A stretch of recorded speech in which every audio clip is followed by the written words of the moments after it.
Oh. Hey, Phil. See, everyone loves Carl. All right, so Carl Cameron, obviously here, the king of America's election headquarters. I love it. I think we're very important. You can tell that we have this man on set. And we have Billy Hallowell from BillyHallowell.com joining us as well, regular here. Great to see you. Nice to see you as well. Okay, so Carl, you've got some information about that race as well down in Florida. Well, sure. Listen, one of the things that we got to remember here is that Charlie Crist made it very clear to President Clinton that if this whole deal went through that got Kendrick Meek to bail, that Charlie Crist would caucus with Democrats. Charlie Crist suggested that to the Obama administration, and that puts real question to this assertion that Charlie Crist didn't feel quite welcome in the Republican Party, and it had nothing to do with Marco Rubio chasing him out in the primary process, right. And that he's an independent thinker who won't be a partisan that would side with liberal Democrats and would have the kind of ability to conscientiously object to the progressive Obama agenda in the Senate, and then at the same time not be held captive to the Republican Party from whence he came. Sure. Well, when you're saying you're going to go to the Senate and caucus with the Democrats, you might as well put a D at the end of your name and not be an independent anymore. Absolutely. Maybe that's the idea, ultimately, if they took care of him. And you know, Phil's right. Charlie Crist put it to Kendrick Meek and said, you know, you drop out of the race and I'll win this seat for Democrats. That's obviously a candidate-on-candidate piece of one-on-one violence. Yeah. But what precipitated it was the oncoming meetings of Bill Clinton when he returned to campaign in Florida. Now, whenever a former president, whenever any party luminary is heading into a new state where there's a combative race, the underlings, the staffers, the guys in the suits, sometimes they talk to their wrist and they're always wearing the sunglasses. Yeah. They make some advanced phone calls to find out what up. Exactly. Well, in this particular case, one of President Clinton's former staffers, a very, very top and senior advisor named Doug Band, oh, I know him very well, who happens to be from Sarasota, Florida, the state that Kendrick Meek is from, was doing some advance work. And lo and behold, the conversations had come up about what was already in the press, was already in the coffee circuit and the cocktail party gossip. Sure. And that was, Jesus, Kendrick Meek got a bail so that Charlie Crist could win. So Band raised it with Kendrick Meek. And that was so out there, so upfront, so deliberate, that Kendrick Meek ultimately said, you know, I think I got to talk to President Clinton.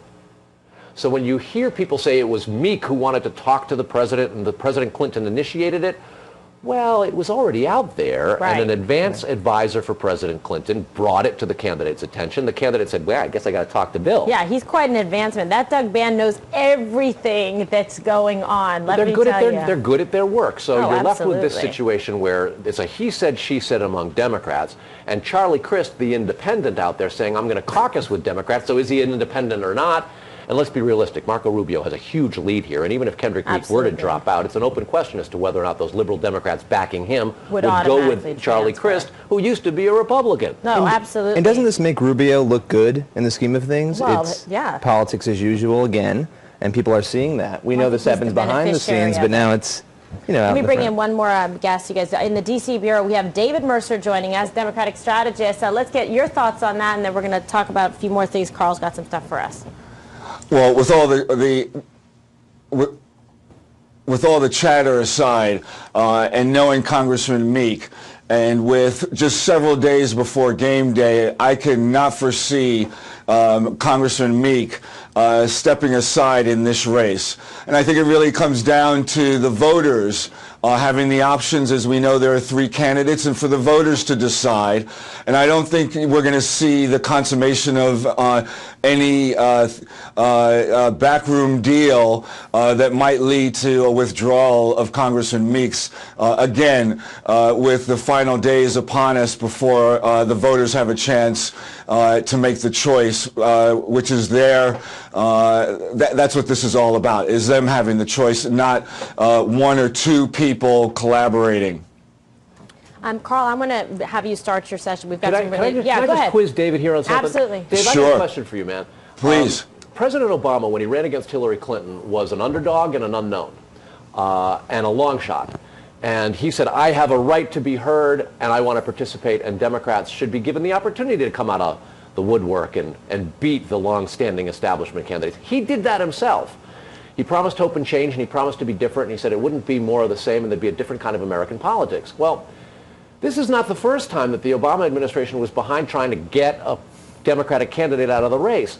They tried to get Joe Sestak to pull out of the race, too. So, Dave, dude, Is this hope and change? Is this hope and change?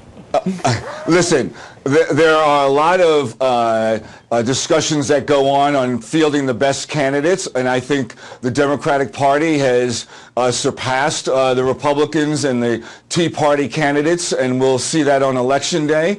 And you're right, Obama did overcome odds, and that's the same state of mind that Congressman Meek is in. And while there may be discussions with regard to, some doubts or whatever, I think Congressman Meek, just like President Obama when he was a candidate, overcame those doubts, and at least the game is to finish what you started. And I think in the end, that is what Congressman Meek is going to do. This seems to me very complex with a racial overtone to it.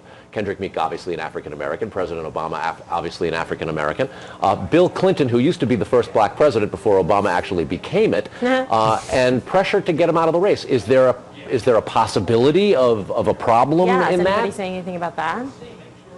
Listen, it's all speculation. We look at the polls, and the polls are no different than the odds makers, setting the odds for any sporting event. And, while there's discussion and a reassessment or before we go into game day, you might hear this chit-chat. But in the end, knowing Congressman Meek and, as a state trooper and the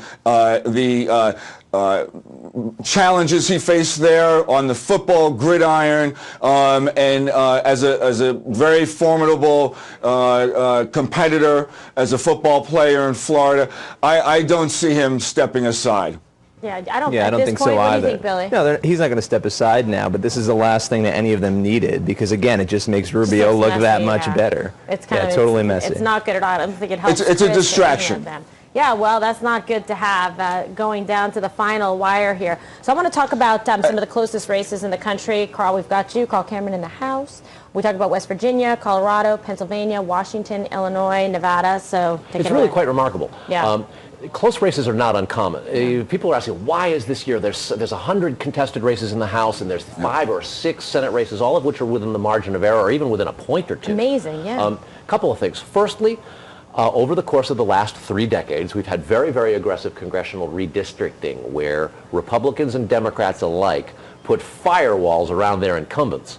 And what happens is those districts become increasingly more partisan. Very, very liberal districts, very, very conservative districts. There are there's an ever-shrinking battleground of toss-up real estate in this country because of the gerrymandering that happens in redistricting. That's one thing. The other thing is the polls create a bandwagon effect amongst themselves. 15, 20 years ago, there were maybe 5 nationally recognized polls in the country. Now, we've got somewhere in the neighborhood of 25 polls that come out almost on a weekly basis. So you've got numbers on top of numbers on top of numbers, and very rarely do you have actual outliers for days at a time where they aren't immediately backed up. So we have polling data that allows the campaigns and the candidates to adjust for their weaknesses and exploit their strengths, making the races closer. The last thing is, and this is universal for every campaign, at the end of a race, undecideds make up their minds. And when they do that, the numbers close. The numbers close, and so you have this false impression that the front runner's losing momentum and may get upset. Well, undecideds are making up their mind. Or that the trailer, the second place candidate, the long shot, has suddenly got momentum, is going to pull off a last minute come from behind upset. Or the undecideds are making up their minds. So look for them to even get tighter. We may even see some of those, how is it possible? I mean, it's like literally just little small or small more races. There's a couple where there's just there's a few races where one candidate or another has inched into a couple of point lead. Most of the polling is beginning to stop now. There's not much point in the final weekend and the Monday before Election Day. More undecideds are going to make up their minds, and we could be looking at not just 6 races that are going to go late. We could be looking at maybe even 7 or 8 in the Senate and as many as 20 races in the House. I believe it.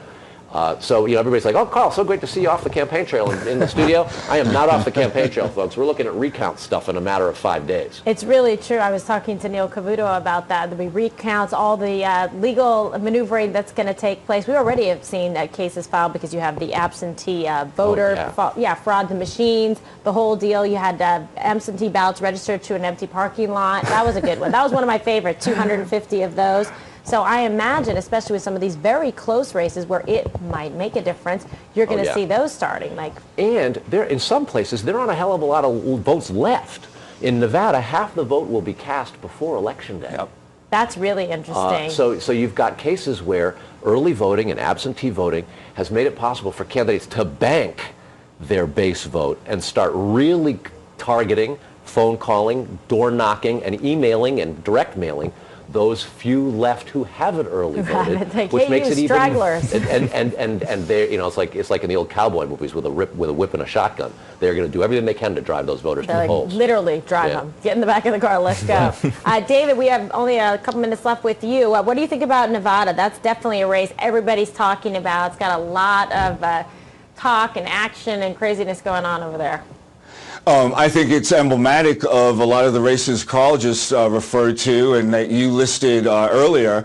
It will go neck and neck. I think one of the key indicators is early voting, which it's trending Democratic on closing the margins going into Election Day, and I think it will. We're going to see I think some late night decisions, if not going into the next day.